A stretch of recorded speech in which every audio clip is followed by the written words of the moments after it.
Tempore. The Keys of the Kingdom by Vladimir Soloviev. It seems as if Jesus wished to leave no possible doubt as to the intent and bearing of his words regarding the rock of the church. He therefore completed them by explicitly committing the power of the keys and the supreme government of his kingdom to that fundamental authority of the church, which he established in the person of Simon Peter. And I will give thee the keys of the kingdom of heaven. And here we must first of all clear up a contradiction which our Orthodox controversialists ascribe to Jesus Christ. In order to eliminate as far as possible the distinction between Peter and the other apostles, it is asserted that the power of the keys is nothing else but the power of binding and loosing. After saying, I will give thee the keys, Jesus is supposed to have repeated the same promise in other words.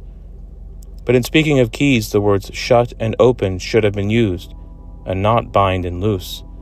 As in fact, to confine ourselves solely to the New Testament, we read in the Apocalypse, He who has the key of David, who opens and no one shuts, and shuts and no one opens. A room, a house, or a city may be shut and opened, but only particular beings or objects situated within the room or house or city can be bound and unbound. The gospel passage in question is a metaphor, but a metaphor is not necessarily an absurdity. The symbol of the keys of the kingdom, of the royal dwelling, Beth Ha-Melech, must necessarily represent a wider and more general authority than the symbol of binding and loosing. The special power of binding and loosing have been bestowed upon Peter in the same terms as those in which it was conferred later on the other apostles. It is plain from the context of the latter chapter that this lesser power only concerns individual cases, quote, if thy brother sin against thee, end quote, etc., which is in entire agreement with the sense of the metaphor used in the gospel.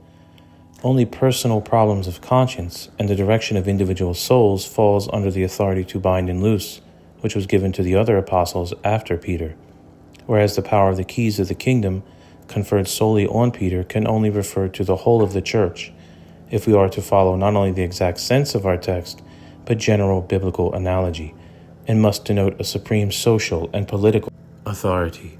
The general administration of the kingdom of God on earth, the life of the Christian soul, must neither be separated from the organization of the universal church, nor confused with it.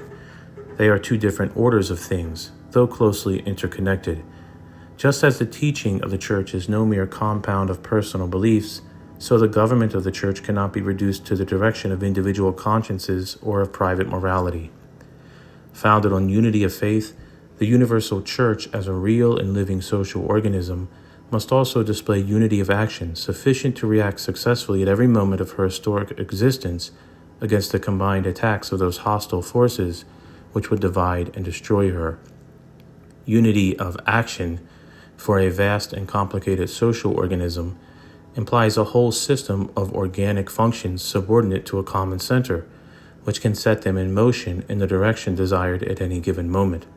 As the unity of the Orthodox faith is finally guaranteed by the dogmatic authority of a single individual speaking for all, so unity of ecclesiastical action is necessarily conditioned by the directing authority of a single individual bearing sway over the whole church.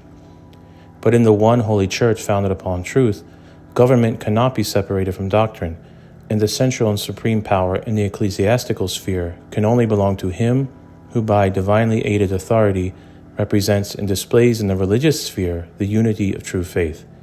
This is why the keys of the kingdom have been given to none other than him who is by his faith the rock of the church.